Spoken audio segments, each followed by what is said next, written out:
Carte sur table, c'est votre espace de radioscopie de l'actualité sociopolitique avec des personnalités de grande réputation. Carte sur table, c'est aussi une émission interactive qui vous permet de poser des questions à nos invités. Carte sur table, c'est tous les dimanches à partir de 9h sur la 88.6, sur nos plateformes digitales YouTube, groupe de presse Le Matinal et sur Facebook et Radio Océan 88.6 MHz. Océan FM, le défi continue.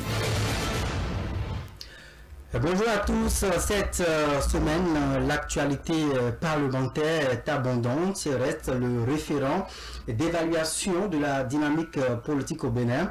Les 109 députés élus au terme du scrutin législatif du 8 janvier 2023 ont été installés sous le feu des projecteurs au palais d'un gouverneur à Porto-Novo. Les députés sont rentrés dans la plénitude de leur charge. Ils auront 3 années pour légiférer et contrôler l'action du gouvernement. Dans cette émission, nous remettons au cœur du débat la gouvernance parlementaire, la configuration du bureau de l'Assemblée nationale, les rapports entre les pouvoirs exécutifs et législatifs et bien entendu les questions de développement en lien avec les déclarations de constitution des groupes parlementaires seront au menu de nos échanges. Nous allons marquer la pause. Carte sur table, le débat. Retour dans ce studio, Francis Eulo-Jatare, bonjour. Bonjour. Vous êtes expert en gouvernance, fin observateur de la vie politique dans votre pays, le Bénin. Merci de répondre présent à notre invitation. C'est moi qui vous remercie pour le travail que vous me faites en m'invitant à opiner sur une question importante que celle relative à l'installation de la 9e législature, mais aussi à l'installation des différents organes qui doivent aider le bureau du Parlement à mieux administrer la 9e législature, qui est une législature de transition. Vous convenez avec moi que c'est un événement majeur qui appelle à ce que les observateurs, aussi bien de la vie nationale qu'internationale, puissent apprécier les avancées que connaissent notre démocratie. Donc ça va être beaucoup de bonheur que je suis avec vous. Et je voudrais me réjouir de ce que vous connaissant, les choses se passeront bien. Je voudrais aussi vous remercier et féliciter la radio parce qu'il y a encore quelques jours, nous avons fêté la journée, on a célébré la journée internationale en fait, de la radio. Absolument. Au moment où les autres médias en fait sont hors service, la radio est toujours là. Donc c'est à cela que je vous félicite. Et j'honore votre presse. Et c'est une presse de grande écoute. Et puis je sais qu'en fait ce qui se passe ici, c'est un travail de professionnel. Et je voulais saluer vos collaborateurs pour le travail de qualité qui se fait à l'endroit des Béninois. Merci, Monsieur Francis Eulo-Jatare, pour ces fleurs que vous nous jetez. Alors, Monsieur Francis Eulo-Jatare, cela fait déjà une semaine, pour ne pas dire que le dimanche 12 février 2023, les Béninois, aussi bien de l'intérieur que de l'extérieur, avaient leur regard braqué sur l'hémicycle, le palais de gouverneur à Porto-Novo. Alors, vous, depuis votre position de lecture, d'observation, quel a été le sentiment dominant qui vous étreignait? Non, en fait, c'est un sentiment de fierté, parce que vous savez évidemment que c'est un renouveau politique important, l'installation de la 9e législature, avec des sensibilités plurielles. Parce que ce qui se passe aujourd'hui, c'est que nous avions vu les membres du parti Les Démocrates obtenir 28 sièges. Ce qui augure de très bonnes perspectives. Ça veut dire que la qualité des débats va devoir monter d'un cran. Nous n'aurons plus un seul de cloche, nous aurons plusieurs sons de cloche désormais au Parlement. Et vous avez vu que déjà à l'installation des députés, le premier groupe parlementaire s'est constitué. C'est le groupe des démocrates, avec la déclaration de l'honorable Nourenou à Tchadé. Vous avez vu les réquisitoires en fait sévères qui ont été adressés à la gouvernance talon. C'est de bonne guerre en fait. Cela annonce les couleurs. C'est-à-dire qu'il y aura un peu de piment au Parlement. Mais je voudrais appeler les parlementaires, les députés qui sont des honorables députés et qui sont les représentants, les dignes représentants de la nation, à nous offrir des débats, non pas de rhétorique, mais des débats de fond qui feront avancer non seulement la démocratie béninoise, mais qui vont satisfaire les attentes légitimes de la jeunesse, des femmes, parce qu'on veut aller au vote des lois, qui permettront aux jeunes d'avoir plus d'emplois, le vote des lois qui permettront aux femmes de s'autonomiser, parce qu'il faut maintenant envisager la dynamique de l'autonomisation de la femme, que ce soit en fait une réalité désormais au Bénin, pour que le développement en fait rime avec la démocratie, parce que la démocratie doit engendrer le développement. Une démocratie sans développement n'est qu'un levier sans point d'appui. Vous le convenez avec moi. C'est en cela que je voudrais me réjouir de ce que aujourd'hui nous avons un Parlement en fait qui compte 109 membres. Donc je suis fier non seulement du nombre qu'il constitue, mais aussi de la qualité indéniable de chacun d'eux. Chacun devra mettre du sien pour que nous puissions avoir un Parlement en fait plus rayonnant, à l'image de ce qu'on a connu dans un passé récent. Alors, Euloge Francis Attardé, nous restons toujours dans les coulisses de l'installation de cette 9e législature. Contrairement donc à cette forte militarisation que nous avions, dont on se souvient en 2019, avec l'installation de la 8e législature, où tout Porto-Novo était pratiquement militarisé, les allées autour de l'Assemblée n'étaient pas accessibles. Cette fois-ci, nous avons observé une forte présence humaine autour du Parlement. Alors, cela, vous en faites quelle lecture? Non, il faut avouer que le contexte de 2019 n'est pas celui de 2023. Parce qu'en 2019, les élections se sont déroulées dans des conditions toutes particulières. Je ne parlerai pas d'élections exclusives, parce qu'en fait, c'est parce que les acteurs n'ont pas pu harmoniser leur point de vue sur les lois qui devaient régir en fait le vote. Il s'est passé que la plupart des acteurs n'ont pas pu internaliser en fait les tests. Et cela a créé quelques frustrations, si bien que certains partis n'ont pas été qualifiés à concourir. De fait, c'est les partis qui accompagnent le chef de l'État qui ont pu participer aux élections en fait de 2019, qui ont permis d'installer la 8e législature. Vous savez que, évidemment, comme les élections sont un peu chrysogènes, parce que les violences sont accompagnées de ces élections, vous savez bien que ce n'est qu'un secret de polichinelle, que sur les 646 arrondissements, il y avait 39 arrondissements dans lesquels le vote n'a pas pu se dérouler. Cependant, nous avions apprécié ça, et la Cour constitutionnelle, qui est garante de la régulation du fonctionnement des institutions, mais aussi qui est juge souverain en la matière, a estimé que les quelques irrégularités n'entachaient pas la sincérité, la crédibilité du scrutin, et a dû valider ce scrutin. C'est dans ces conditions qu'on a installé la 8e législature. Bon, je crois que ça il y a 4 ans maintenant. Il y a 4 ans. Et le jour, il fallait bien la chandelle. Il fallait prendre toutes les mesures sécuritaires pour que aucun événement ne vienne entacher l'installation des députés de la 8e législature. Cette fois-ci, les élections sont inclusives, parce qu'il y a eu des pourparlers, des négociations. Et les acteurs ont dû s'entendre sur l'essentiel, notamment sur la liste électorale qui a été élaborée, téléchargée par l'ANIP, mais aussi sur les lois en fait. Cette liste-là, vous évoquez la liste électorale, cette liste-là qui pour une première fois pratiquement a emporté l'adhésion massive de l'ensemble de la classe politique. Mais oui, le travail est à saluer, parce que en fait, en dépit du fait que l'ANIP est un organe sous tutelle de la présidence, le gestionnaire mandataire, le docteur Cyril Goubedji, a fait un travail de qualité avec ses collaborateurs. Il y a des rencontres périodiques qui se faisaient avec les acteurs politiques, avec la Sénat, avec la société civile, si bien que les forces toutes les forces en présence arrivaient à harmoniser leur point de vue. Et ce qui était corrigible était envisagé, et à l'issue des débats, les corrections sont apportées pour que le test soit un test adopté consensuellement.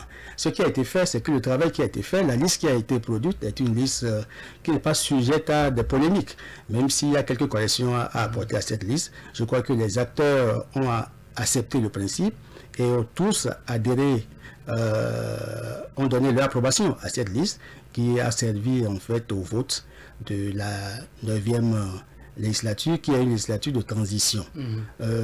Comme les acteurs ont été impliqués dans l'organisation et dans la tenue des élections, vous convenez avec moi qu'il n'y a pas de polémique. Dans ces conditions, c'est que tout le monde retrouve la fête. Parce qu'en fait, la démocratie doit être une fête. Ça doit être une ambiance consensuelle, parce que c'est les forces qui sont en action. C'est des intelligences qui sont en action. C'est des propositions plurielles qui sont en action. Dans ces conditions, quand toutes les forces arrivent à compétir et qu'on arrive à dégager les candidats qui ont reçu le suffrage des populations, c'est avec beaucoup de bonheur que cela s'installe. Donc ici, il y a beaucoup moins de stress. vous avez vu que c'est l'ambiance de fête, c'est convivial, même si à l'occasion de l'installation, il y a eu quelques fausses notes, mais vous avez vu qu'ils ne se sont pas chahutés. Vous avez vu le président, l'honorable Aïdé Moundété, interpeller le président du bureau d'âge pour lui dire que mais il aurait voulu lui-même sortir pour lui serrer la main parce que les six suppléants qui ont remplacé les titulaires démissionnaires ont été reçus avant l'installation. On a eu le privilège donc de gravir les marges qui mènent au pêchoir. Mais d'aller serrer les mains du doyen d'âge. Alors je crois que quand le président l'honorable Moundété le disait, c'est en fait c'est pour juste chahuter un peu voilà, et montrer que l'Assemblée, nous sommes là, nous sommes des frères, nous sommes tous des citoyens et que nous allons travailler en commun et qu'il ne faut pas qu'il y ait de l'injustice. Je crois que la réponse en fait du président du bureau d'âge était aussi une réponse de sage.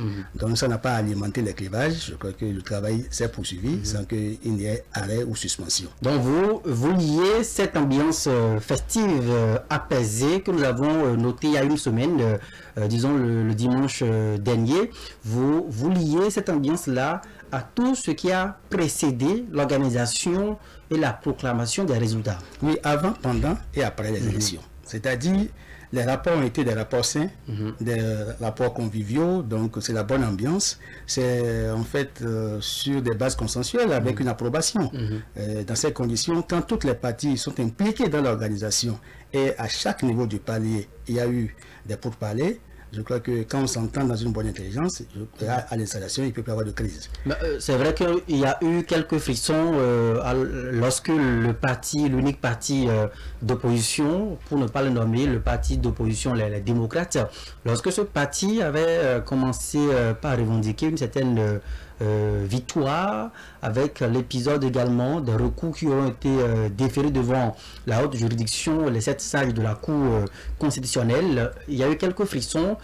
On s'attendait peut-être à ce que cela vienne gâcher un peu la fête.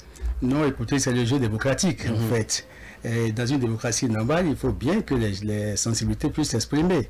Non pas que forcément ils aient raison. Parce que le jeu démocratique veut que chacun exhibe les preuves. Parce que vous savez que c'est la preuve qui est la rançon du droit. Or, vous savez que le juge constitutionnel, qui n'est pas un juge répressif, apprécie et analyse. Parce qu'entre-temps, le juge aussi a formé des agents qui sont déployés sur le terrain, qui ont fonctionné un peu comme des huissiers. Enfin, civils, j'allais dire, parce qu'ils sont là pour observer. Pour reprendre d'ailleurs l'expression du président Razaki Amouda. Absolument, c'est ce qu'il a dit. Ils vont pour observer la sincérité du déroulement du scrutin. Et à l'issue du scrutin, les rapports et les comptes rendus qui sont parvenus en fait à la Cour constitutionnelle ont permis de savoir que le vote s'est déroulé dans de très bonnes conditions. Vous avez vu que toutes les missions d'observation ont donné leur avis là-dessus. Ça veut dire qu'il y a eu un vote régulier, le scrutin a été transparent, sincère, crédible, et curieusement nous avions eu la mission d'observation de la CEDEAO qui a donné son avis le même jour où le président Embalo Sissoko était en visite. Après sa visite au jeune capitaine Traoré au Burkina Faso, il est venu voir son homologue, le président Patrice Guillaume Talon, pour lui faire le point des échanges qu'il a eu et lui dire la nouvelle dynamique dans laquelle ils devront conduire les affaires pour contrer l'avancée du mal terroriste. Je crois qu'à l'occasion, il a lâché un mot sur ce qui s'est passé au Bénin parce qu'il avait eu les comptes rendus à temps réel.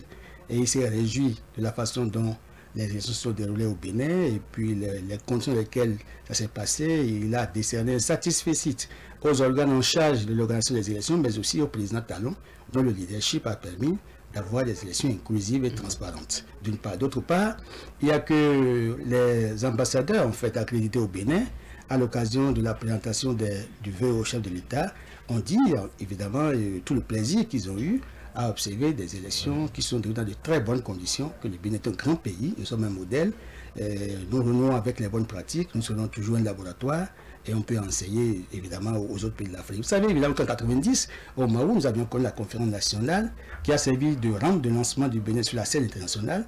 Le Bénin a donné la preuve que désormais il y a un baromètre de grands changements intervenus sur le continent parce que le Bénin évidemment a provoqué la contagion et les conférences nationales se sont déroulées comme des messes dans presque tous les pays. pas avec la même élégance, en fait. Parce qu'il y a eu des échecs par endroit aussi. Absolument, certaines conférences ont duré des mois, alors que chez nous, c'est du 19 au 28 février 1990. Et à l'issue de cette conférence, de grandes décisions ont été prises avec une déclinaison importante, c'est-à-dire que nous sommes partis de la fin, en fait, du monolithisme à l'adoption du multipartisme intégral, et c'est ça qui a engendré la multiplicité des partis politiques. Ce que la réforme tente de corriger. Mais oui, cette réforme a connu des avancées, il y a eu beaucoup de bonheur parce que c'est grâce à elle que nous avions simplifié le paysage politique. Aujourd'hui, sur les 7 partis politiques qui ont concouru, il y a 3 en fait qui sont représentés à l'Assemblée nationale. Et au même moment, nous avions anticipé d'autres réformes pour que à l'intérieur de cet espace démocratique, parce que vous savez que le Parlement, en fait, c'est le haut lieu en fait de la politique. À l'intérieur, évidemment, de cet espace, il se passe que désormais, les 3 grands partis qui sont représentés vont désormais constituer les 3 groupes parlementaires. Donc cela, nous sommes allés à la simplification du paysage politique et forcément à la simplification du travail parlementaire. Alors nous devons peut-être souhaiter que cette ambiance que nous avions retrouvée continue, malgré évidemment les récriminations qui ont été formulées et dites par le groupe parlementaire qui s'est déclaré de l'opposition. Je crois que c'est une audace parce que dans une bonne démocratie, il faut bien voir discordant pour porter la contradiction, en fait. Non pas parce qu'il y a une volonté de nuire à la démocratie, mais c'est une volonté d'améliorer la qualité de la démocratie béninoise. Il faut que, évidemment, les partisans du président Talon sachent que, en fait, l'opposition n'est pas là pour envenimer les rapports. Loin de là, l'opposition aussi doit savoir que son rôle, c'est de définir, de formuler une politique alternative, en fait. Et de se prononcer sur les grands dossiers de la société avec des propositions, des observations motivées sur un certain nombre de choix, de projets, actions gouvernementales pour améliorer, afin que les dirigeants, ceux qui sont à la charge, sachent qu'il y a un regard en fait qui est porté sur le travail qui se passe. Alors nous allons tout à l'heure, dans la structuration de cette émission, il est prévu que nous puissions consacrer des pans entiers de nos échanges sur la gouvernance parlementaire. Vous connaissant, je sais que nous ne serons pas donc déçus, les auditeurs feront aussi le bilan avec nous, mais nous restons toujours, disons, dans la cour du Parlement. Alors, de mois d'homme, est-ce que les familles, les parents, les proches qui spécialement se déplacent accompagnant les nouveaux élus, c'est une première ou bien comment est-ce qu'on peut comprendre ça? Non, mais ça a toujours été ainsi. Même à l'occasion de l'installation de la 8e législature, il y a eu quelques parents qui se sont déplacés, quelques militants. Mais sauf que le grand monde ne s'est pas déplacé parce que... En raison des contraintes sécuritaires. Mais oui, évidemment, l'environnement ne s'y prêtait pas trop. Donc chacun a préféré rester à la maison et puis suivre à travers d'autres canaux, notamment la télévision ou la radio, pour avoir le détail de l'installation de la 8e législature. Mais cette fois-ci, comme tout s'est passé dans un climat convivial, amical, avec des offres de législature que chacun a eu le temps d'apprécier avant que le vote ne soit exprimé dans les isoloirs, je crois que c'est le peuple en fait qui a choisi, c'est le choix du peuple.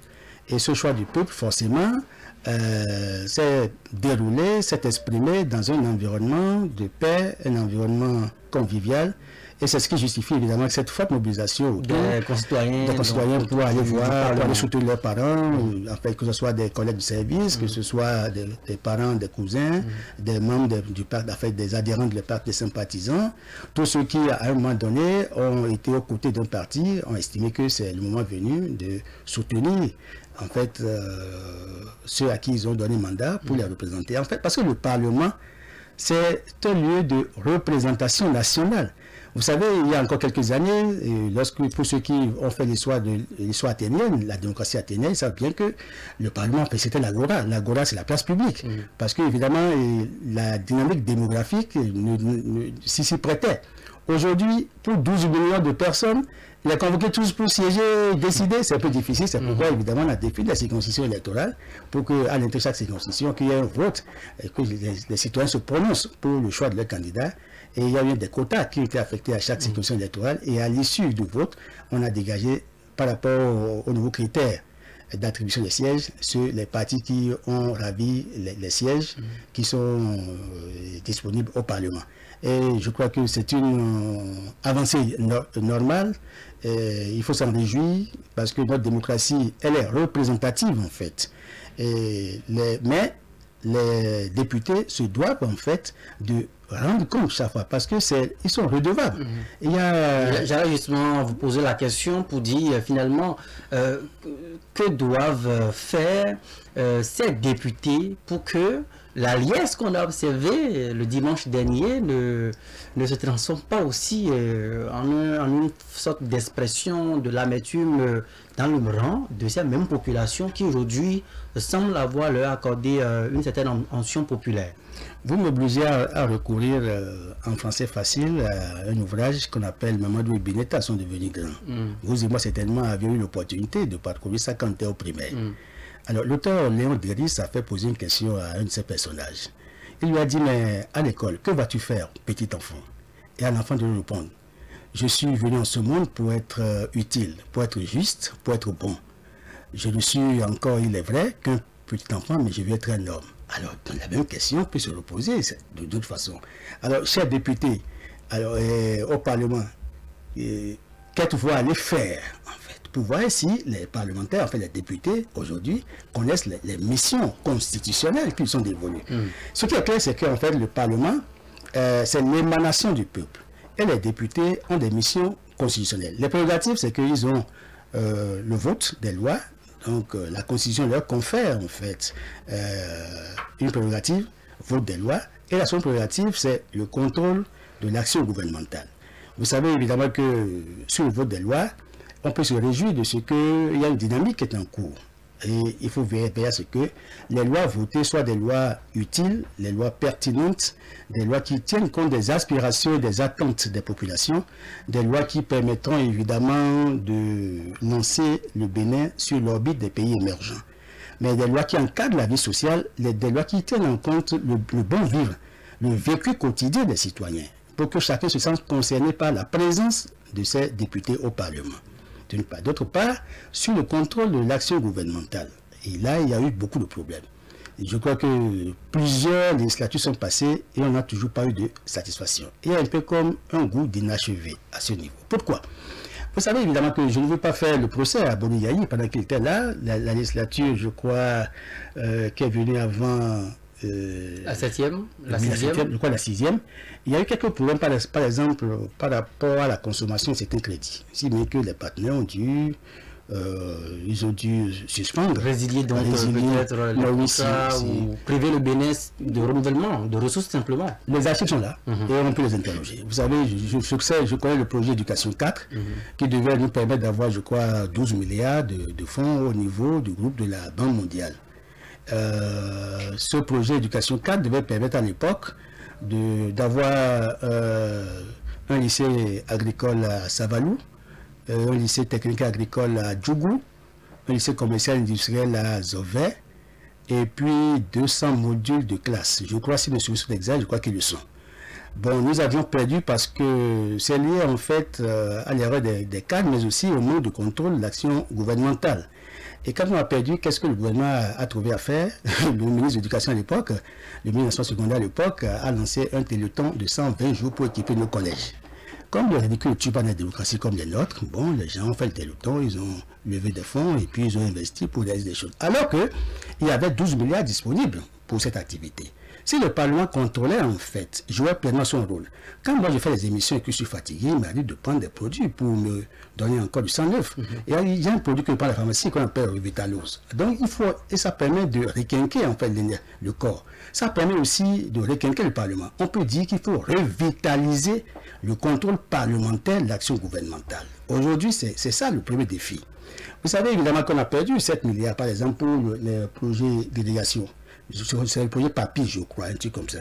C'est un problème de la Banque islamique de développement. Toujours sous l'ancien gouvernement. Cette fois-ci, je crois que depuis que le plan Talon est là, je n'ai pas entendu que les ressources que nous avions manqué de capter des finances. Parce que c'est des mannes financières qui sont disponibles. Et il faut que par votre expertise, par la stratégie et par votre capacité à consommer ces ressources, vous puissiez déployer les méthodes qu'il faut pour pouvoir avoir ces ressources. Parce qu'il faut que vos projets soient bancables, en fait. Parce que les partenaires, c'est l'argent des contribuables, ils ne vont pas jeter ça à n'importe qui. Et il faut qu'ils s'assurent qu'il y a un dispositif institutionnel qui est mis en place pour assurer une bonne gestion de ces ressources. Une bonne gouvernance financière. Oui, c'est ça. Et qu'il y a peut-être des institutions qui sont mises en place pour traquer les corrompus et puis permettre à l'État de conduire avec efficience les grands projets, afin que les fonds alloués puissent aller dans les projets qui ont été soumis aux bailleurs. Alors sur le gouvernement, Talon, je manque d'ailleurs de ressources ce qui oblige souvent aussi à aller sur les marchés financiers pour faire des levées de fonds. Mais oui, c'est la preuve qu'évidemment nous ne laissons aucune marge aux possibilités. Donc vous imputez, disons, ces chocs-là en termes de résiliation, en termes donc de privation du Bénin donc, par rapport donc, à ces ressources extérieures, vous imputez cela à un problème de contrôle d'action gouvernementale. Mais oui, c'est le manque de contrôle de l'action gouvernementale. Parce que si on le faisait avec efficience, on aurait pu réussir évidemment à interpeller le gouvernement sur ça. Parce que normalement, il y a des questions écrites, des questions orales au membre du gouvernement. Une équipe gouvernementale est là pour aider en fait à conduire des grands projets pour le bonheur, en fait, pour le bien-être des citoyens. Ce ne sont pas des surhommes, ils ne sont pas venus, ils ne sont pas des extraterrestres. C'est des hommes qui sont là, mais qui sont payés avec les ressources publiques et qui se doivent de faire un travail pour le bonheur de tous. Donc, et nous avons mis là une assemblée qui doit interpeller lorsque les ressources ne sont pas bien gérées. Lorsqu'on a des possibilités, mais écoutez, on a besoin des possibilités d'avoir des ressources pour conduire des projets. Et puis vous n'arrivez pas, parce que vous n'avez pas le management qu'il faut, et vous perdez ces ressources, il faut que le Parlement vous interpelle là-dessus. Mais qu'est-ce qu'il y a selon vous, M. Attadé? Comment expliquez-vous, et ça je ne fais pas forcément la fixation sur la 8e législature, qui, on le sait tous, a battu les records en termes de critiques, et malgré toute la bonne volonté de ces députés qui ont siégé, d'accompagner le gouvernement pour prendre des lois comme socle des réformes qui sont actuellement en cours. Comment expliquez-vous que plus de 30 ans après, le diagnostic puisse révéler qu'il y a une panne dans le contrôle de l'action gouvernementale? Qu'est-il arrivé à nos parlementaires? Oui, mais il faut avouer que il faut peut-être savoir mais qui devient parlementaire. Parce qu'il faut tenir compte de l'origine socio-professionnelle de chacun. Peut-être que c'est un commerçant. Peut-être que c'est un entrepreneur, peut-être que c'est un ancien du primaire, peut-être que c'est un cadre d'un niveau donné. Bon, évidemment, il y a toutes les composantes, en fait, parce qu'on dit que c'est le peuple, en fait, qui est représenté. Mais il faut peut-être les accompagner, parce qu'un parlementaire doit avoir un cabinet, en fait. Je crois que les tests stipulent clairement qu'il doit avoir un cabinet, parce qu'il n'est pas un surhomme. Il faut qu'il ait des compétences et qu'il y ait des experts pour l'accompagner dans sa mission. Si les parlementaires, par exemple, s'il y avait un ministre de contrôle pour voir si effectivement les députés se dotent d'un cabinet pour les aider à mieux apprécier les tests, à mieux étudier les dossiers qui leur sont soumis, à mieux étudier les lois pour voir leur utilité, leur pertinence, je crois que s'il y avait un coaching pour interpeller le gouvernement sur la conduite, par exemple, de l'action gouvernementale, sur la mise en œuvre des projets, sur les réalisations, nous aurions pu gagner du point de vue de l'expression démocratique et du point de vue de la démarche démocratique, du point de vue de l'élégance démocratique. Puis c'est vous qui aimez bien parler d'élégance démocratique. C'est pourquoi je vous renvoie évidemment vos concepts.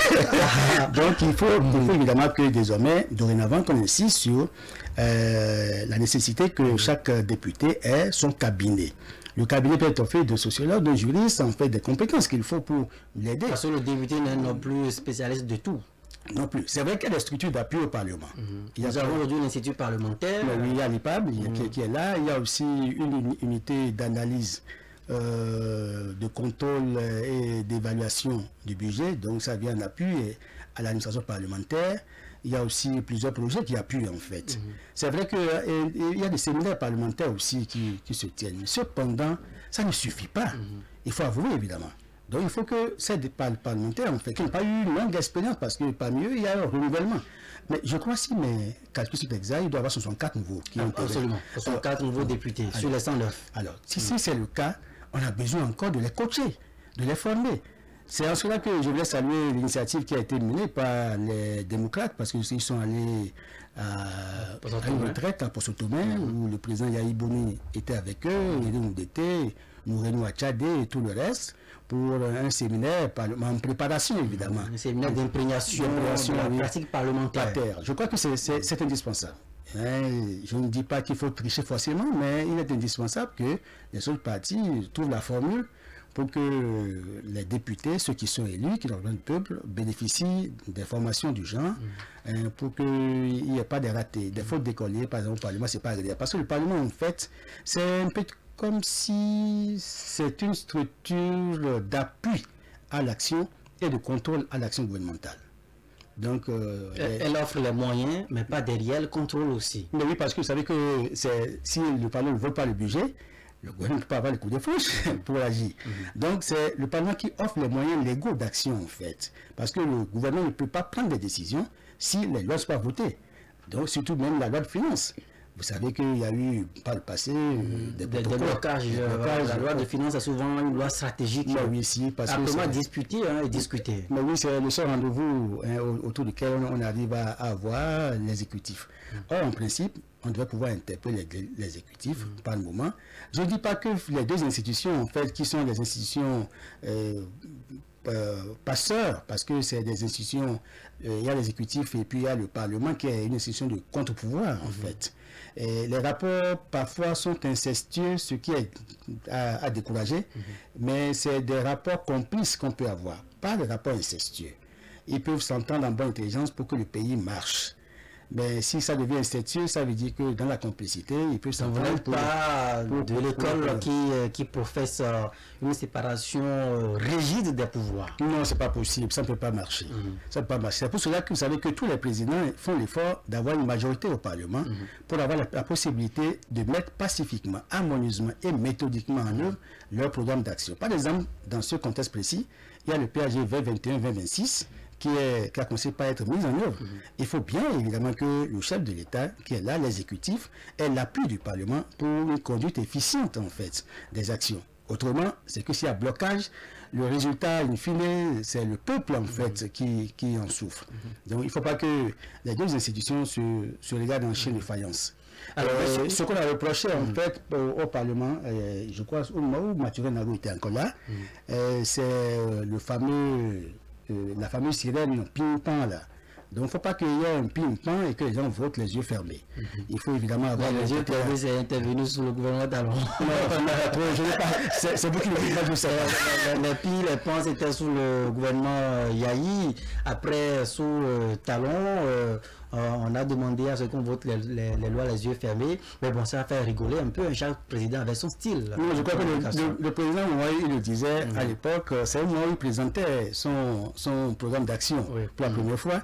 Et c'était si beau, c'était si plaisant parce que nous étions le 16 décembre 2016. Voilà. Il s'était donné un cahier de charge trop lourd et trop ambitieux.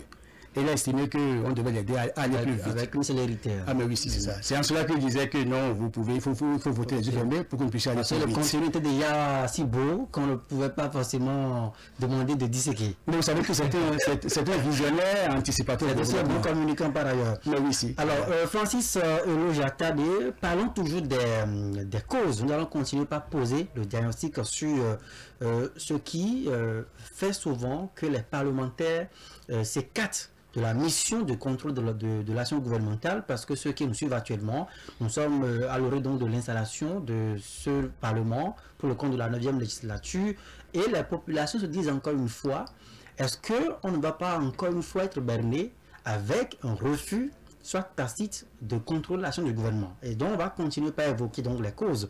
Est-ce que le profil aussi des députés que nous envoyons au Parlement, est-ce que ce n'est pas ça la cause? Est-ce que aussi au bout du rouleau, la bonne intelligence à laquelle vous faites allusion n'enferme pas à la fin les députés dans un rôle de attention, si je commence pas trop chercher à fouiller, on risque de me taper dessus dans le camp de la mouvance?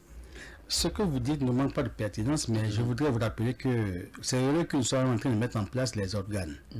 les organes, en fait, les différentes commissions techniques et autres. Il y a des commissions permanentes qui doivent aider le bureau à mieux administrer en fait le Parlement. Et vous savez évidemment que dans le cadre du contrôle de l'action parlementaire, il y a des outils qu'il faut mettre en place. Il y a des commissions d'enquête parlementaire qu'il faut mettre. Vous voyez, j'ai suivi avec beaucoup d'intérêt un entretien accordé par l'honorable Bédouchi, qui disait qu'en fait, ils n'ont pas les ressources, ils ne seront pas les ressources suffisantes pour mettre en place les commissions d'enquête parlementaire. Donc, il faut faire en sorte qu'à l'occasion de cette législature, qui est une législature de transition, que les ressources soient mises en place et que dans le cadre de votre budget, même s'il faut faire des collectifs budgétaires, qu'on le fasse pour que le Parlement ait les ressources qu'il faut, pour que ce maillon, en fait, ce volet des prérogatives constitutionnelles de l'Assemblée soit mieux porté. Dans le portefeuille du Parlement, ils ont bien fait de voter les lois, mais écoutez, on va leur dire après, est-ce que vous aviez contrôlé l'action du gouvernement? Parce qu'en fait, la prérogative de proposition de loi ou projet de loi, vous savez que c'est concurremment le gouvernement et le Parlement. Voilà. Soit c'est des projets de loi qui viennent du gouvernement ou des propositions de loi qui viennent des parlementaires. Alors dans ces conditions, on sait que mais dans la production, ça peut être à la fois le gouvernement qui est proposé au plus que les députés eux-mêmes. D'ailleurs, pour le compte de la 8e législature, il y a eu plus de projets de loi que de propositions de loi. Alors l'idéal aurait été qu'il y ait plus de propositions de loi parce que les députés sont l'émanation du peuple. Voilà, c'est ça. Nous avons suivi le directeur de l'Institut parlementaire qui disait qu'il y a vraiment des projets pour outiller les parlementaires pour qu'ils puissent porter des lois. Vous avez vous-même tout à l'heure décliné la charpente institutionnelle qui coiffe, disons, l'institution parlementaire avec les unités d'analyse, l'Institut parlementaire et les autres commissions permanentes techniques, l'administration parlementaire qui apporte disons, un soutien à cette députée. Mais comment finalement on se rend compte qu'à la fin du bilan, les députés ont proposé peu de lois que ce qui est venu du gouvernement et ils ont accompagné? Il n'y a que, dans le cadre de la proposition de loi, il faut que les parlementaires soient suffisamment conscients d'un fait. C'est-à-dire qu'il faut tenir compte des aspirations profondes des populations, en fait.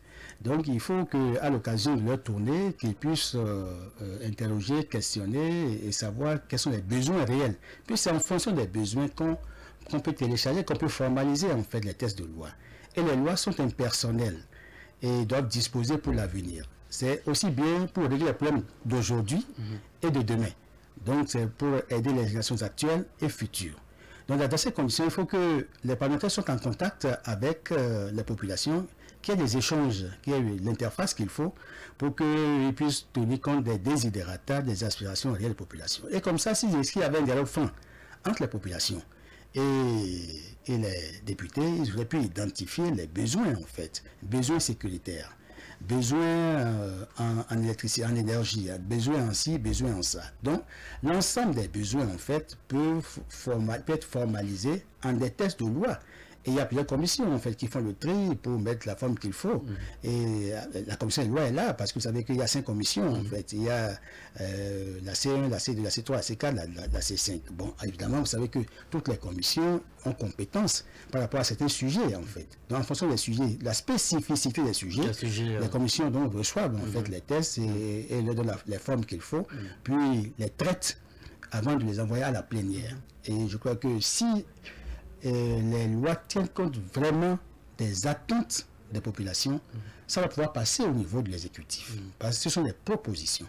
Mais il faut bien que les députés, d'abord un cabinet, ils aient le brain trust qu'il faut, en fait, les personnes pour les accompagner. Qu'est-ce qui bloque la constitution et la mise en place des cabinets lorsqu'on parle de, disons, d'un défaut de financement, des ressources trop maigres pour financer ces cabinets? Vous parliez il y a un instant de cette commission d'enquête parlementaire, le honorable Bédouchi qui s'en plaignait. On se rappelle la commission d'enquête parlementaire qui est descendue dans les locaux de l'ancienne société, le CNCB, je crois, le Conseil national des chargeurs du Bénin, qui a été dissous. Alors, on n'a plus de suite à tout ça, mais qui bloque, disons, ces ressources?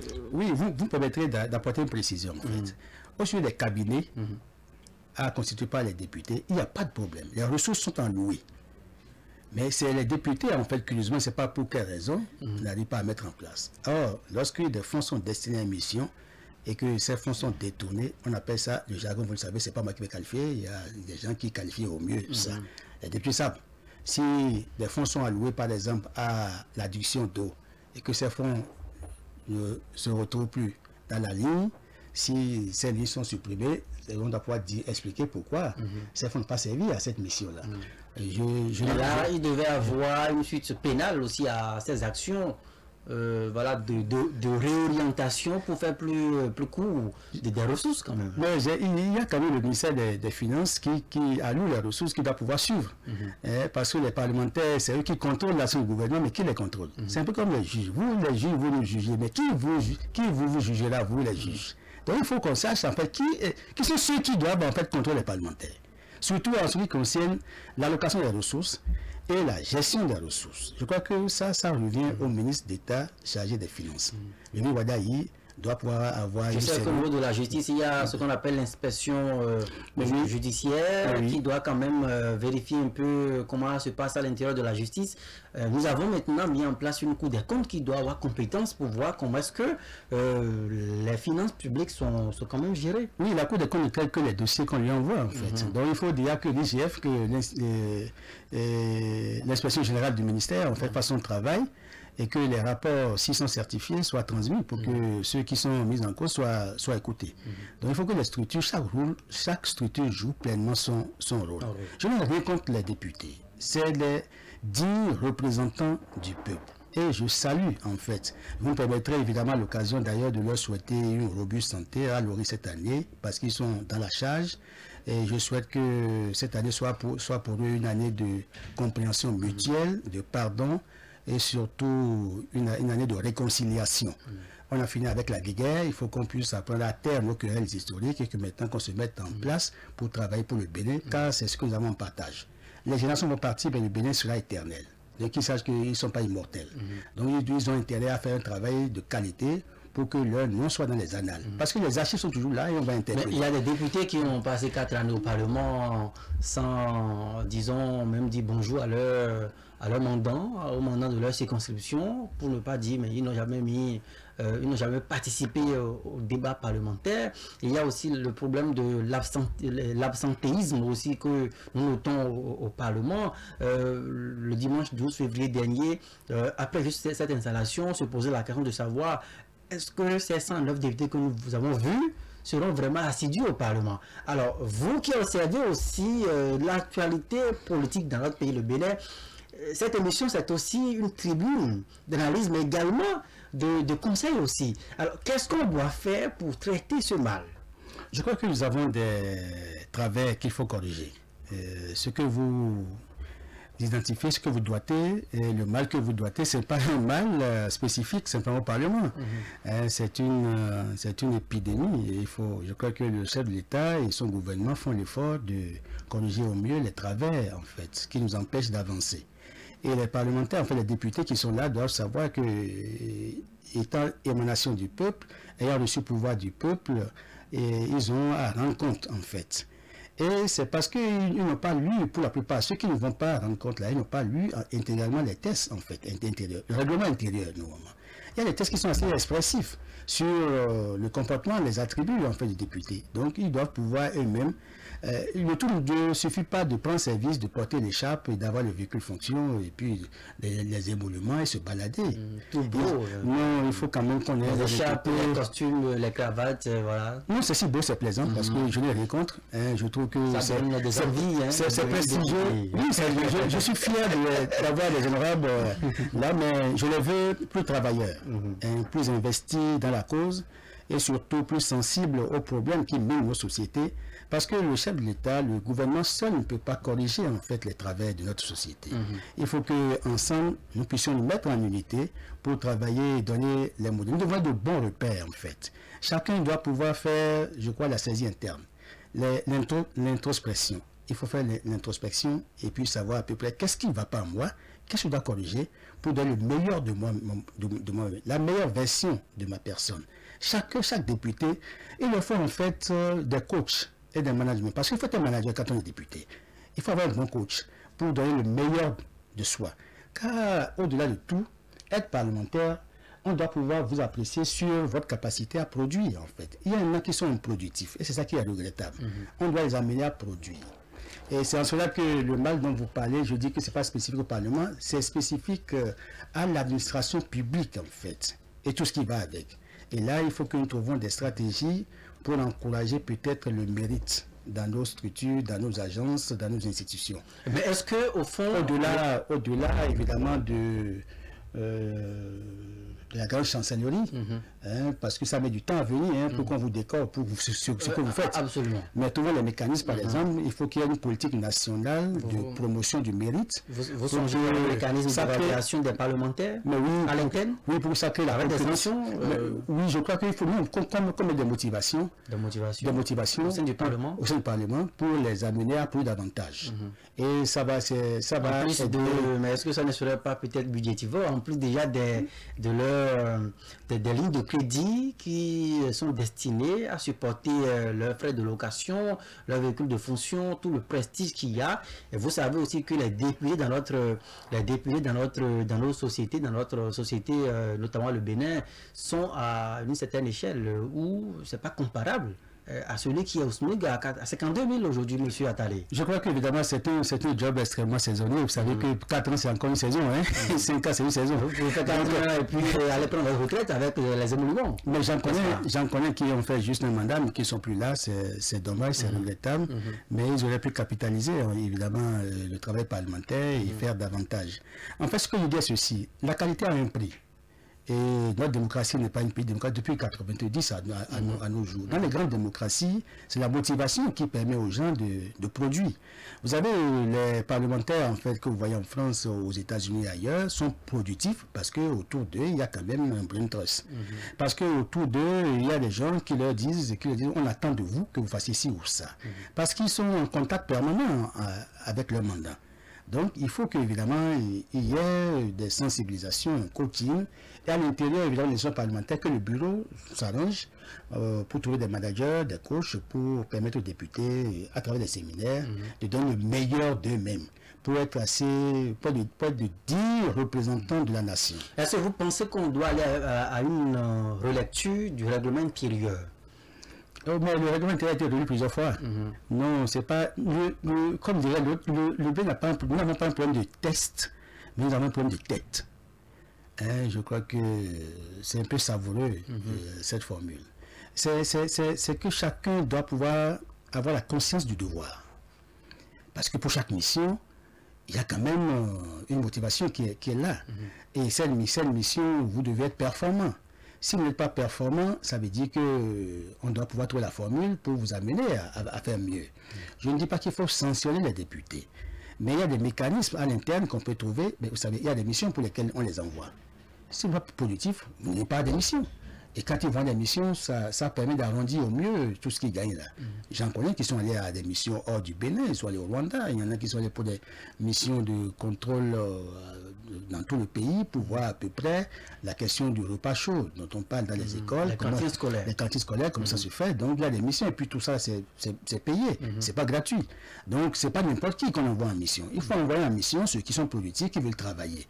Alors donc je crois qu'il faut que l'administration parlementaire trouve la formule pour motiver les députés qui sont productifs, pour les amener à donner le meilleur d'eux-mêmes parce que le Bénin en a besoin. Mais est-ce qu'au plan politique, la sanction ne pourrait pas aussi être envisagée? La sanction peut être envisagée au sein des partis politiques, en fait. Et parce que le député appartient à un groupe, à une force politique. Et à l'intérieur des forces politiques, il y a des entretiens, des débats qui se font. Et il y a quand même un bureau, en fait. il y a une coordination qui est en place. Donc il y a la grande chapelle, en fait, il y a les éminences grises du parti qui doivent interpeller les parlementaires. Parce que quand il y a une question qui vient, la question repart d'abord au parti pour débat et discussion. Et c'est la ligne du parti, en fait, que les députés viennent défendre.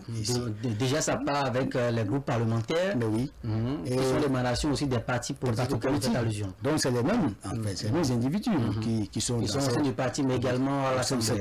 Donc je crois qu'au sein du parti, il faut qu'il y ait des débats sincères, des débats francs, pour que, évidemment, les députés qui ne veulent pas de l'humain d'eux-mêmes sachent qu'à la prochaine législature, ils ne seront pas sur une liste. Donc, ça, c'est le parti, en fait, qui doit prendre la décision. Mais au-delà du parti, parce qu'on n'a pas toujours l'assurance que le parti puisse infliger la sanction proportionnelle à la forfaiture, il faut l'appeler comme ça, peut-être des députés au Parlement. Est-ce que, comme cela se passe dans d'autres démocraties, les plus grandes d'ailleurs, hors du continent africain, où on évoque souvent la loi sur l'initiative populaire, où on peut interrompre le mandat d'un parlementaire, procéder au cours du même mandat à l'élection de son remplaçant et tout, est-ce que le Bénin peut un jour envisager ce type de mécanisme comme sanction ou caution, disons? Non, pour l'heure, c'est pas encore possible. Pour l'heure, c'est pas encore possible. Il y a d'autres mécanismes par lesquels on peut faire le contrôle. Et il faut que les chefs de parti, évidemment, fassent le travail. Parce qu'un parti politique n'est digne, n'est représentatif que lorsque ces éléments, ces représentants au Parlement et dans nos institutions donnent le meilleur d'eux-mêmes. Donc il faut qu'au niveau des partis politiques, le travail se fasse et que les sanctions soient trouvées à l'interne d'abord, avant que ces sanctions ne soient portées au public. Donc, parce que vous savez que les partis politiques ont l'obligation, entre autres missions, de former des citoyens capables d'assumer des responsabilités publiques. Donc, au-delà de l'animation de la vie publique, ils ont aussi l'obligation de former, en fait, les citoyens. Et de servir de relais, en fait, entre les populations et les pouvoirs publics. Mais le rôle de formation de citoyens capables d'assumer les responsabilités publiques, ça rentre dans le cadre déjà de députés qu'on met sur une liste et qu'on soumet à la ratification populaire. Donc ça veut dire que lorsqu'un député a été qualifié à être sur une liste, ça veut dire que c'est un député qui adhère aux idéaux, qui est fidèle, qui est engagé, qui est dévoué, qui a de la compétence, de la qualité et qui peut représenter dignement le parti, à moins qu'il y ait de la complaisance dans le choix. D'accord. Alors, Francis Eloge-Attadé, je rappelle que vous êtes expert en gouvernance, fin observateur de la vie politique. Avec vous, nous évoquons cette émission 4 sur table, l'actualité parlementaire, la grève d'ailleurs qui captive les attentions de tout le peuple béninois depuis l'installation de la 9e législature le dimanche 12 février 2023. Alors, au cours de la semaine, nous avons observé que les députés n'ont pas voulu perdre de temps. Il y a les travaux qui sont poursuivis au sein de l'hémicycle avec l'installation, la constitution des organes politiques du Parlement, notamment les groupes parlementaires. Vous l'aviez évoqué il y a un instant. Le dimanche, nous avons déjà assisté à la constitution du groupe parlementaire du parti Les Démocrates, porté par le député Nourenou et Attadé. Au cours de la semaine, il y a eu deux autres déclarations de constitution de groupes parlementaires, notamment le groupe parlementaire du parti UP, le Renouveau, avec ses 53 députés, présidé par le député Akena Tondé comme vice-président. Il y a le député Nouemou Domitien et puis rapporteur Augustin Aranwebla, député effectivement de ce parti. Il y a également la constitution du groupe parlementaire du parti Bloc républicain, présidé par le député Hassan Seibou, ayant comme vice-président Malik Gominan Seibou, et puis comme rapporteur Adibade Koussounda. Alors, Francis Eloge-Attadé, on peut dire que désormais la dynamique est lancée. Oui, parce que vous savez que pour que le travail parlementaire démarre, il faut bien que les organes soient mis en place. Donc, l'accélération de la mise en place des organes témoigne du fait que le Parlement veut prendre vite le travail au sérieux, parce qu'il veut démarrer, lancer les travaux. C'est salutaire en fait. C'est salutaire. Et c'est parce qu'il y a des exigences, parce qu'il faut bien que le Parlement permette au gouvernement de fonctionner. En l'absence des institutions, le Parlement ne peut pas tourner. Donc, je trouve que c'est bien déjà que nous n'avons pas eu la structuration, évidemment, nominative de ceux qui doivent animer en fait le groupe parlementaire. Le parti d'opposition, les démocrates. Voilà. J'espère que sous peu, ils vont rendre public. Ils vont formaliser ça pour qu'on puisse le trio de tête. Savoir évidemment voilà, l'être. Mais est-ce qu'on peut se poser la question, parce que dans ce parti d'opposition, les démocrates, nous avons le trio de tête. Il y a bien entendu Éric Roudeté qui a une longue expérience parlementaire, 16 ans déjà passé au Parlement. Nous avons le député Léon Basile Lakhossi qui, il faut le rappeler, est actuellement le deuxième vice-président de l'Assemblée nationale. Et puis nous avons Nourenou Achad également qui a une longue expérience parlementaire. Est-ce qu'on ne peut pas spéculer autour de ce trio pour prendre en charge, disons, la tête du groupe parlementaire? Je vais faire observer en fait que Éric Roudeté, le président Roudeté, l'honorable, c'est un homme qui est très effacé. J'ai eu à le côtoyer, je crois, en 2014, pendant qu'ils avaient mis en place la plateforme des forces démocratiques pour les élections crédibles et transparentes au Bénin. Et pendant qu'on a mis en place le Front citoyen pour la sauvegarde des acquis démocratiques dirigé par des chez nous. Je crois évidemment que c'est un homme très discret, en fait. Et je ne le vois pas prendre des rôles importants parce qu'il a le souci de la rotation, en fait, du personnel. Et en tant que président du parti, il a encore beaucoup à faire parce que gérer un parti, c'est pas facile. Il est préposé déjà pour occuper le poste de chef de file de l'opposition avec le décret. Je sais que vous savez ce qui est dedans. Mais oui, vous savez évidemment que la loi 2019-45 portant statut du chef de file de l'opposition, portant statut de l'opposition, en fait, offre des opportunités et puis offre des avantages, offre aussi des prérogatives. Dans ces conditions, je ne le vois pas prendre des responsabilités fortes au sein du Parlement. Déjà qu'il s'est abstenu d'aller dans le bureau de l'Assemblée nationale en laissant la place à Léon Basile Lakhossi. Je crois qu'il a assez vu, il a séjourné pendant longtemps au Parlement, il a assez vu. Il a occupé un premier vice-président aussi de l'Assemblée. Oui, je crois que c'est peut-être ça, j'ai responsable de sa part de ne pas s'engager dans la mise en place des. En fait, de ne pas s'engager à occuper un poste au sein des commissions. Non, c'est pas parce qu'il est déjà chef de file.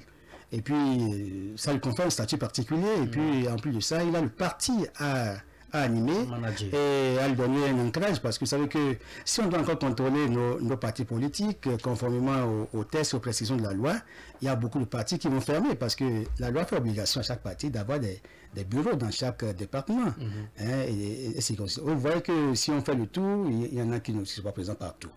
Bon, le ministre de l'Intérieur avait d'ailleurs sorti un communiqué de rappel à l'ordre. Mais oui, on ne va pas remuer le couteau dans la plaie. Il faut peut-être espérer que sous peu, ils vont se mettre en règle pour éviter que nous ayons de nouvelles guéguerres. Nous avons envie d'avoir de très bonnes ambiances au Parlement et que le pilote politique s'assainisse, mais pour que le travail parlementaire se fasse. Je voudrais mettre l'accent sur l'utilisation des ressources émanant des groupes, différents groupes, notamment un groupe de l'Union européenne, le groupe de la Banque mondiale et les interventions, en fait, on les appelle. Le thème consacré, c'est les interventions. Parce que les interventions, en fait, sont des programmes. Les ressources consommées sous ce chapitre-là, il faut bien que le Parlement ait l'occasion de contrôler, parce que sur plusieurs années, on a cherché à comprendre comment est-ce que l'exécutif consomme les ressources issues des différentes interventions. Intervention du groupe de la Banque mondiale, intervention de l'Union européenne. Parce qu'en fait, ces interventions, ces ressources permettent de réaliser des différents programmes et projets. Or, le Parlement, je reviens en fait sur la revitalisation du contrôle parlementaire de l'action gouvernementale. Il faut réchauffer ça à nouveau. Ça va donner en fait de la prestance et de la qualité à notre Parlement. On en a besoin. Parce que si vous faites les enquêtes, vous faites un sondage, on n'a pas besoin de réquisitionner un institut pour le faire. On n'a pas besoin de sortir de Polytech pour le savoir. Qu'aujourd'hui, s'il est vrai, qu'on peut dire qu'au niveau du vote des lois, le Bénin a performé, on peut quand même regretter qu'au niveau du contrôle parlementaire, l'action, que grand-chose n'ait pas pu être fait à ce niveau.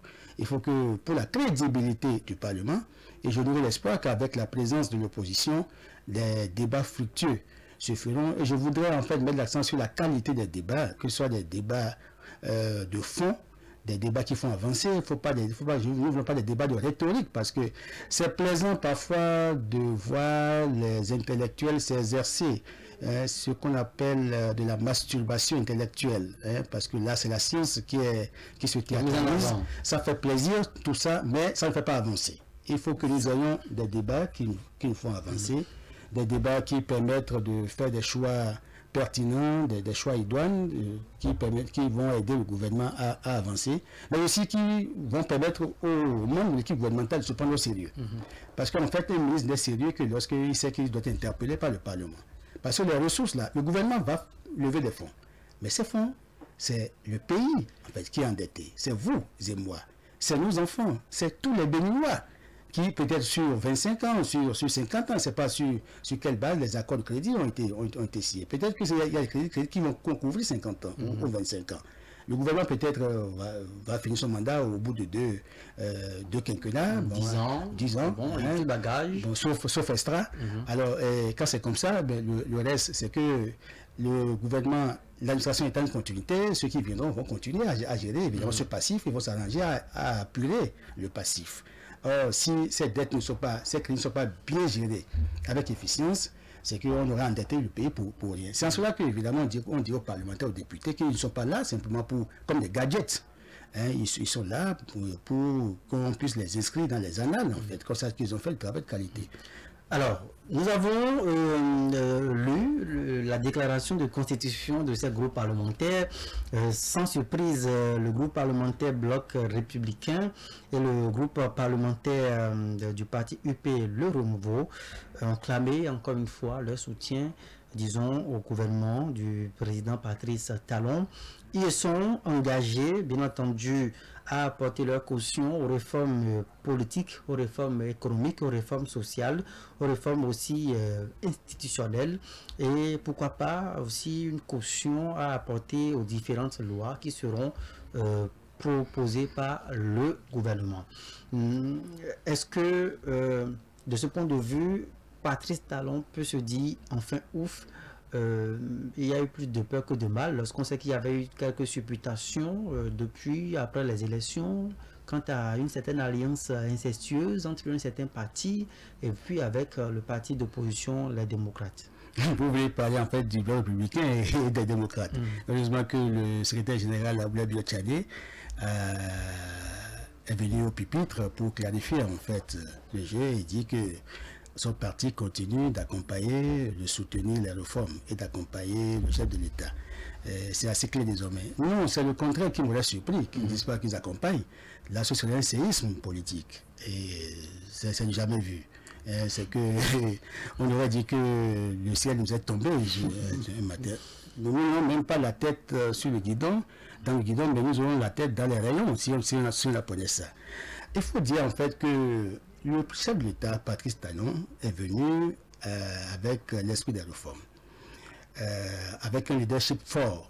Il n'a pas craint l'impopularité. Vous savez que les réformes ont des conséquences immédiates fâcheuses, mais des retombées positives durables. Les réformes, en fait, une réforme vise à provoquer un changement. C'est pour améliorer la qualité du service, en fait. C'est ça. Et les réformes sont nécessaires de ce point de vue.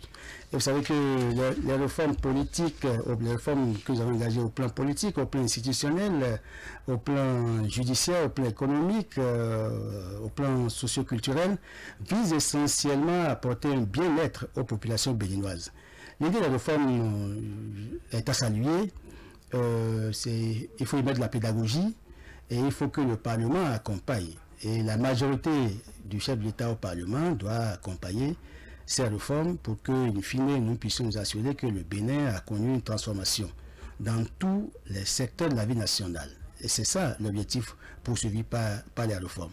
Et vous savez, je mets l'accent sur la grosse réforme qui a fait polémique et qui a fait que la classe politique s'est divisée. Les réformes politiques, vous savez. La réforme du système partisan notamment. Oui, en fait, on a actualisé l'ancienne charte des partis politiques. Et on a aussi corrigé les autres textes qui vont avec.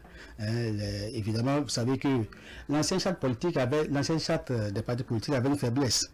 La seule faiblesse, c'est qu'elle facilitait la création anarchique des partis politiques et puis elle ne nous situait pas sur la transparence du financement des activités des partis politiques. Donc il fallait corriger ça. Et vous convenez avec moi que depuis l'avènement du renouveau démocratique, les partis politiques n'ont pas pu jouer pleinement le rôle qui leur est dévolu par la Constitution. Le rôle étant d'animer la vie politique, donc animer la notion politique de la vie au sein du Parlement, au sein du gouvernement, mais au sein de la vie publique, mais former les citoyens pour qu'ils soient capables d'assumer des responsabilités publiques, veiller à ce qu'ils jouent le rôle de relais entre les populations et les pouvoirs publics, mais éduquer aussi aux valeurs démocratiques, parce qu'il faut que la culture démocratique s'enracine progressivement. Les partis politiques doivent aussi former aux valeurs nationales patriotiques. En tenant compte que la jeunesse doit pouvoir être le fer de lance, il faut faire en sorte que nous puissions diffuser le sens civique. Et il y avait plein de choses à faire, mais quand on apprécie, quand on pose le diagnostic, pour pouvoir déterminer les thérapies qu'il faut, on constate que les partis politiques ont failli, n'ont pas pu jouer pleinement ce rôle. Dans ces conditions, qu'est-ce qu'il faut faire? Il faut trouver la formule que nous puissions arrêter la création anarchique des partis politiques. Donc, trouver la formule aussi pour arrêter le mal transhumant. Et puis, il faut aussi trouver le moyen pour sortir les partis politiques du diktat des puissances d'argent. Ça permettrait de savoir, d'améliorer la transparence du financement des activités politiques. Et puis ça permettrait aussi de favoriser le regroupement des partis en des grandes forces politiques. Parce que le regroupement des forces politiques suppose que nous trouvons des critères, en fait, pour empêcher que les gens aillent à la création anarchique des partis politiques. Les partis politiques sont créés comme des bouts de pain. Vous savez que quand on connaît l'achat des partis politiques, je vais citer la loi 2001-21 du 21 février 2003 portant ancien charte des partis politiques, là, je crois que c'est l'article 15, je ne sais pas si c'est une solution exacte, ou 7, disait que un parti peut être créé avec des membres pas inférieurs à 10. Donc, nous n'avons pas de département. Si nous avons 10 membres par département, avec 120 personnes, vous et moi, si nous entendons Vazana à l'université, nous pouvons créer tout de suite un parti politique avec des représentations d'ethnie régionale, tout ça, là, on va équilibrer. Et puis, bon, voilà, on en sort avec un parti politique qui ne dépasse peut-être pas Kalavi Kota. Bon, alors, vous comprenez que c'est comme ça que les partis étaient créés et ils fonctionnent comme des clubs électoraux, en fait, et vont dans des alliances pour pouvoir élire un président. Alors que la vocation des partis politiques, c'est conquérir et exercer le pouvoir d'État, ou conquérir en fait la représentation au niveau local et national, ou national. Mais on a compris que les partis politiques étaient devenus de véritables clubs électoraux, si bien que le paysage politique était putréfié. Il fallait donc aller à des opérations chirurgicales. Donc je crois qu'on a adopté une thérapie de choc pour assainir, pour que les mœurs, les travers soient corrigés. Et la charte des partis politiques qui a été adoptée, je vais citer la loi 2019, je crois, si mes souvenirs sont bons, 41, portant charte des partis politiques au Bénin, et la loi 2019-43, portant code électoral. Ces deux lois, couplées avec la loi 2019-40, portant la révision de la loi 90-32, qui est de la Constitution du 90 portant la Constitution du Bénin. Ces lois, évidemment, ont permis de conduire la grosse réforme du système partisan. Et aujourd'hui, vous et moi, nous pouvons nous réjouir de ce que de 200 partis d'hier, qui n'étaient que des clubs électoraux, nous en sommes venus à de grands ensembles, même s'il y a encore des efforts à faire pour réaliser l'homogénéité au sein des partis politiques. Parce qu'on voit qu'il y a encore le repli identitaire, les gens se réclament toujours de leur ancien parti, quoique étant dans de grands ensembles. Or, il faut qu'on aille évidemment à une symbiose. Vous avez l'impression que ce repli identitaire dicte toujours sa loi? Mais oui, si, c'est pour cela que vous savez vu au niveau du bloc républicain, vous avez suivi la guéguerre qu'il y a eu avec la guéguerre qu'il y a eu entre l'honorable Abimbola, ministre Abimbola, et Kadamatou, en fait. Vous avez suivi un peu, vous avez suivi au sein du... Ça a failli même diviser, déchirer, en fait, le bloc républicain. Il a fallu des balais de visite chez Sefoufa Gboum pour apaiser les tensions, et par la suite, vous avez vu qu'Abimbola a quitté. Il a quitté la barque des Républicains et allé maintenant chez les progressistes. Mais nous avons encore beaucoup d'enjeux parce que vous savez que les convictions politiques ne sont pas encore très fortes chez nous. Nous savons qu'être républicain, il y a quand même une ligne, c'est une idéologie. Il faut que les gens apprennent à expliquer aux populations ce que ça signifie d'être bloc républicain. Quelle est l'idéologie que ça porte en fait? Et quand on dit qu'on a une union, qu'on est progressiste, la social-démocratie, qu'est-ce que cela implique? Pour que les populations sachent en fait. Parce que les populations n'ont que les dénominations dans la tête. UPR, BR, LD. Est-ce qu'au fond, concrètement, ça c'est quoi en fait? Puisqu'au fond, M. Atta dit, ce sont les mêmes acteurs qui hier s'étaient présentés peut-être sous la bannière Union fait la nation, qui se retrouvent ensemble aujourd'hui dans un autre parti. Et après, vous retrouvez les mêmes acteurs d'un autre parti, reconstituer un autre parti. Est-ce qu'au fond, les populations s'intéressent à cette dénomination? Ou bien ces populations se disent, bon, écoutez, de toutes les façons, ce sont les mêmes, c'est un frère, c'est un parent, c'est un cousin, c'est le même président qu'on a toujours eu, donc pas conséquent. Bon, je vais voter sans aucune autre forme d'exigence différenciée. Oui, nos points de vue sont convergents en fait. Je n'ai rien contre, c'est pertinent en fait le point que vous avez relevé. Et c'est regrettable en fait, parce qu'un parti politique c'est autre chose. Vous avez vu ce que vous dites, et c'est vrai que j'ai eu la chance de connaître par exemple Basile Ahossi pendant qu'il était à l'Union fait la nation. J'ai suivi un peu la guéguerre qu'il a eu avec Boni Yayi pendant qu'il était à Koslepi. Il y a eu 12 pages de rapports sur lui que Hachemé Brun avait géré. Et il était forcément contre la gouvernance Boni Yayi. Il avait fait une conférence de presse à laquelle j'étais. Le président Zanayi était venu comme un star le jour-là. Je crois qu'on l'a soutenu pour dire que... Mais écoutez, nous savons à peu près. Et aujourd'hui, il est avec Boni Yayi. Et nous, j'étais aussi à l'époque, il était dans la plateforme des forces démocratiques, parce que la plateforme était constituée de l'ensemble des partis politiques qui étaient contre la gouvernance de Yayi. Donc, il n'y avait pas FCBE et ses partis satellitaires d'alors. Et dans ces conditions, ces mêmes acteurs qui hier ont combattu Boni Yayi sont presque avec lui. Vous avez vu à un moment donné, candidat Zanayi aller par exemple du côté de la résistance. Or la résistance c'était Boni Yayi, Sogo et sa suite. Alors on n'a pas compris parce que nous avions fait une grosse marche par exemple le 11 décembre 2014. La grande marche, c'est une grosse marche pour dire... Même dans la route de Cotonou. Mais oui, parce que... Il faut le préciser, pas en position de militant, mais en position de reportage. Oui, mais parce que, évidemment... Je crois que vous avez aussi aperçu voilà, dans cette marée humaine qui avait envahi les routes de Cotonou. Mais oui, c'est exact. Mais vous avez vu qu'il y avait des élections qui étaient en souffrance. Il y avait des problèmes. Ils avaient une crise politique. Il y avait Koslepi, il y avait la liste, la Lépi, Lépage, j'en sais rien, qu'on combattait. Et par la suite, vous savez qu'il y a eu il y a les maires, l'élection des maires, en fait, qui étaient en souffrance, on n'a pas pu les renouveler. Et il y avait les législatives de 2015 qui s'annonçaient. Donc le pays était dans l'impasse, pratiquement. Il y avait une crise politique, une crise électorale, il y avait une situation délétère et il fallait prendre des mesures urgentes pour remettre la bête sur les rails.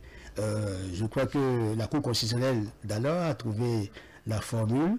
C'est un coup de miracle à l'époque. On l'a qualifié de coup de miracle qui est, comme un charlatan, a trouvé la formule et a crevé l'abcès, a remis le processus sur les rails.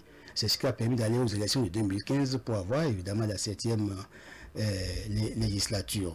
Bon, l'essentiel c'est de ne pas faire péter en fait la machine. Nous n'avions pas eu pour souci à l'époque. Et les acteurs sont encore là. Aujourd'hui, je les vois encore contre le président Talon et puis je me demande, mais qu'est-ce que les Béninois veulent finalement? il faut qu'on sache, on a reproché plein de choses à la gouvernance. Mais est-ce que la contestation n'est pas d'essence démocratique? Non, je n'ai rien contre. Mais quand on a combattu par exemple un système, on a trouvé qu'il y avait des failles. Aujourd'hui, à comparer peut-être les erreurs, je ne dis pas qu'on ne gère pas sans aspérité. Il y a peut-être quelques fausses notes dans la gouvernance Talon. Je n'en sais absolument rien. Mais si c'est le cas, à comparer évidemment les fausses notes du président Talon aux fausses notes d'hier que nous avons combattues, en créant autant de structures, parce qu'on avait trouvé que la démocratie était en mal. C'est pourquoi on a créé le Front citoyen pour la sauvegarde des acquis démocratiques. Et on savait que même pour tenir une c'était difficile. Vous allez au champ d'oiseaux avant que vous n'y allez, mais c'est militarisé. Et vous allez au palais des congrès, vous dites que c'est déjà pris par un autre, parce que, alors qu'à l'époque, pendant que vous avez pris et payé, il n'y avait personne. Mais quand on sait que vous devez manifester, bon, ça arrange, et puis... Dites-moi, ce secret de couvent, les fonds que vous avez payés à l'époque, d'où les tirez-vous? Est-ce que vous avez été remboursé? Puisque le service n'a pas été fait, finalement, si le palais des congrès que vous avez sollicité, vous avez payé, vous aviez eu ces fonds où, M. Attadé, et est-ce que toutes les fois que la salle n'a pas été rendue disponible, est-ce que les fonds ont été remboursés? Toutes les structures en fait qui étaient membres de la plateforme, parce qu'à un moment donné, même c'était élargi à la société civile et aux centrales. Et écoutez, les cotisations se levaient à toutes les séances. Il y avait des cotisations régulières. Donc c'est sur la base des cotisations et d'appui de quelques bonnes personnes que les activités étaient conduites et menées. Donc nous étions une plateforme responsable parce que nous avions le souci de préserver les acquis démocratiques pour assurer évidemment aux générations actuelles et futures un bon vivre ensemble parce que la nation était en danger. Mais aujourd'hui, je vois encore les mêmes et je me réjouis de ce qu'au Bénin, nous avons une démocratie peut-être à double vitesse. Les gens qui hier se sont combattus se retrouvent et s'embrassent. Et cela augure de très bonnes perspectives pour les lendemains du Bénin. Il faut évidemment que les acteurs politiques fassent de la bonne communication pour que le peuple comprenne davantage ce qui se passe. Parce qu'ils ne sont pas en fait des ennemis, ils ne sont que des adversaires. Et être adversaire sur un terrain suppose qu'à la fin du match, on puisse s'embrasser pour dire félicitations. Vous avez vu évidemment au niveau du Parlement, évidemment. Vous avez vu celle qui était en lice contre l'honorable Lavonou. Après le vote, c'est elle qui a reconnu et a salué l'honorable Lavonou pour sauter. Donc ainsi de suite. Vous avez constaté qu'il y a quand même des efforts que nous faisons pour nous accepter les uns les autres et il faut continuer sur eux que nous soyons des amis et nous sommes dans la fraternité et dans l'amour et que cette fraternité et cet amour soient notre credo et notre leitmotiv afin que le Bénin gagne. Vous faites bien d'évoquer, disons, l'honorable Louis Gbagbo Vlavonou qui a été reconduit à la tête du Parlement. Je crois que c'est par là que nous allons sortir de cette émission. Est-ce que la configuration de ce bureau de l'Assemblée nationale augure de, on va dire, des lendemains meilleurs pour ce Parlement? Est-ce que ça rassure? Oh, mais écoutez, je suis très satisfait du bureau élu parce que vous avez vu que les trois partis politiques sont représentés. Vous avez l'Union progressiste, le renouveau, qui a pris la présidence. La première vice-présidence est ravie par le bloc républicain. Et puis la deuxième vice-présidence, c'est les démocrates. Et vous avez vu que les autres postes sont occupés pour la plupart par l'Union progressive de renouveau, sauf la deuxième questure. Le deuxième questeur, en fait, Madame Chantal Ayi, que je connais bien, qui a été directrice de Canal 3 et qui est psychologue de formation. C'est une dame pétrie d'expérience. J'ai eu beaucoup de plaisir à la voir prendre la parole. J'ai vu sa prise de position, j'ai vu son engagement. Donc, elle mérite. J'ai même dit qu'elle a du potentiel, qu'il faut que le chef d'État l'accompagne et la soutienne, et qu'au Parlement, que les phallocrates lui permettent de bien travailler. Vous savez évidemment que nous sommes dans une société machiste, et c'est dommage, sexiste et machiste. Nous disons une chose et son contraire. Nous voulons la promotion de la femme. Nous disons qu'il faut promouvoir la femme dans les instances de prise de décision. On le dit à toutes les sources politiciennes. Mais dans les faits, on constate que nous ne sommes pas encore prêts. C'est un peu comme s'il y a un bicéphalisme. Une tête qui pense qu'il faut promouvoir, mais une tête qui n'est pas encore d'accord pour la promotion. la démonstration est simple. Vous avez vu qu'il y a une loi qui a été votée, la loi qui a permis de féminiser plus ou moins le Parlement. Et cette loi imposait qu'on ait une femme par circonscription électorale. On a eu les 24 femmes. Alors, quand on fait le décompte au Parlement, sauf la seule qui s'est ajoutée maintenant dans le cadre de la suppléance, et ils sont allés à 29, les 28 là qui ont pu se faire élire, il y a 24 en fait qui sont venus par l'autre système, et il y a 4 qui sont venus. Mais les 4, il y a 3 qui sont du bloc républicain, et il y a une femme qui est élue dans la 6e circonscription électorale et qui est démocrate. Ça veut dire que l'Union progressiste n'a pas produit a priori de femmes. Je vous fais constater ça. Or, c'est en fait la grosse machine. Aujourd'hui, je qualifie l'Union progressiste de le renouveau du mastodonte politique parce que c'est l'Union progressiste qui est la suprématie dans le paysage politique. Alors, quand on parle de promotion de femmes, qu'il faut aider la femme à émerger, si ce n'était la loi, est-ce que nous aurions les 28 femmes plus la suppléante qui vient. Donc, les femmes députées élues au sein du parti UP Le Renouveau sont du fait de la loi. Mais oui, on aurait zéro femme. Mais oui, le mérite, et ce serait une catastrophe parce qu'on n'a jamais eu cette catastrophe. Si le chef de l'État n'avait pas la volonté politique de promouvoir la femme. Et il faut saluer sa volonté parce que là, vous avez vu la vice-présidente du chef d'État, la République. Vous avez vu l'Institut, l'INF, l'Institut de la femme, et vous avez vu la loi qui porte promotion de la femme. Ça veut dire que le chef de l'État, en fait, a le souci de promouvoir la femme et il faut la croire dans cette dynamique. Et c'est pour cela que les LD, les démocrates, à l'occasion de la constitution de leur groupe parlementaire, disaient qu'ils reconnaissent qu'en fait le chef d'État a fait des efforts, mais ils auraient aimé que dans la formation du prochain gouvernement, qu'il y ait 40% de femmes. Est-ce que vous comprenez la critique aussi qui est faite au parti UP Le Renouveau sur 4 députés envoyés dans le bureau de l'Assemblée nationale? Bien entendu, ce parti a eu la plus grosse part en termes de redistribution. Ils sont au total 7. Aucune femme aussi n'a été proposée pour occuper le poste. Et encore une fois, il y a au cours de la semaine un journal qui s'est interrogé pour savoir mais si le parti Bloc républicain n'envoyait pas l'honorable Chantal Ahi, ça veut dire que le bureau serait exclusivement masculinisé. Il faut que nous travaillions pour une bonne collaboration du travail parlementaire et que les acteurs qui sont là acceptent de coopérer avec les femmes et qu'il y ait une bonne collaboration et que la phallocratie, ils ne sont pas misogynes, ils aiment aussi les femmes, ils ont des enfants, ils ont des filles. Donc, ils apprennent à accepter les femmes et qu'ils fassent réellement la promotion de la femme pour que nous sachions que désormais notre société est dans une dynamique. Parce que nous sommes dans l'approche genre, vous savez que aussi bien ici qu'à l'international, dans les institutions et agences et organismes, on fait la promotion de la femme. Donc l'idée serait que, évidemment, nous puissions donner l'exemple. À défaut de le faire dans les partis et au Parlement, il faut quand même encourager. Donc c'est l'occasion de promouvoir la femme, mais je trouve que ça va venir, mais c'est timide. J'ai bien peur que les chefs de parti ne fassent pas mieux que le chef de l'État. Et c'est à ce titre que je voudrais que vous reconnaissiez avec moi que Patrice Talon reste demain une école. Alors, comment ces 29 femmes désormais, doivent-elles collaborer? Parce que c'est ça, au-delà de leur sensibilité, il faudrait qu'elles puissent prendre conscience de leur nombre minoritaire par rapport à la phallocratie dont vous parlez, mais comment doivent-elles se comporter au-delà des sensibilités politiques, des calculs politiques, pour qu'on puisse sentir que, enfin, avec cette loi, 29 femmes, que ça a quand même fait bouger les lignes.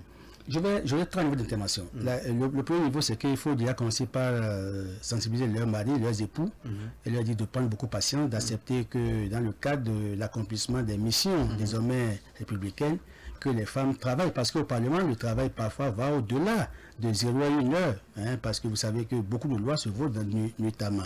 Donc c'est la République qui vous réquisitionne, en fait. Dans ces conditions, il faut que les maris acceptent que les femmes travaillent. Et de deux, je voudrais aussi dire que, en fait, les femmes doivent se documenter, se former. Et il y a, au-delà des séminaires parlementaires et au-delà des structures d'appui qui sont là et qui aident l'administration parlementaire à mieux faire son travail et à coacher les députés, il faut qu'elle-même se documente, se forme pour pouvoir donner le meilleur d'elle-même, parce que l'homme n'est pas peu. je me réjouis non seulement de la qualité des femmes qui ont été envoyées au Parlement, mais aussi du nombre, parce que c'est la première fois quand j'ai suivi la secrétaire exécutive de l'INF, Madame Nyakadia, maître Nyakadia, elle-même a confirmé que c'est la première fois que nous avions atteint un tel pourcentage et que c'était à encourager en fait. Mais il faut que les femmes soient dignes et qu'elles montrent qu'elles sont dignes d'être portées par la loi pour que, au terme de leur mandat, on puisse dire que nous ne sommes pas trompés. Nous ne sommes pas trompés. Maintenant, il faut qu'au sein du Parlement, que les hommes ne soient pas trop phallocrates, qu'ils acceptent les femmes et qu'ils travaillent en symbiose, en parfaite intelligence, pour le bonheur du Bénin et pour le bonheur du Parlement et pour le bonheur de la démocratie qui est en marche au Bénin. Francis Logiatade, expert en gouvernance, fin observateur de la vie politique au Bénin. Merci d'avoir répondu à mes questions. C'est moi qui vous remercie pour l'honneur que vous faites de venir opiner sur la question des questions nationales. C'est la fin de cette émission 4 sur table de ce dimanche. Merci de nous avoir suivis. À dimanche prochain.